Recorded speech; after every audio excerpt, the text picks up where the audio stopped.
اولین باری که من به ویلچر بسکتبال روز اینجا آمدم به مسابقه عضو تیم ملی انتخاب شدم. بسیار احساس خوشی داشتم. اصلا باور نمیکردم که من عضو تیم ملی باشم.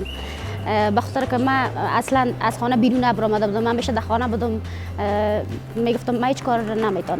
بعد از او بسیار احساس خوشی پیدا کردم و بسیار علاقمندی پیدا کردم که بیرون برای من هر کار خودم انجام بدم.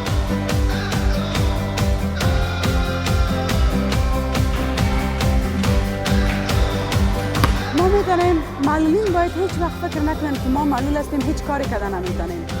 جامعه ما این امت است. ما باید اونا را تغییر بدیم. وقتی که معلول ورزش میکنه میگو معلول چی به این ورزش کردن درست کرد خلاص میره از دیگه کار نمیکنه. وقتی که ما سرش گپ زدیم اما ما زمان میتونیم مبارزه کنیم که خود ترقی بدیم، خود پیشرفت بدیم، خود ما زحمت بکشیم، خود ما کوشش کنیم و نشان بدیم که ما معلول میتونیم یک کارای شویم.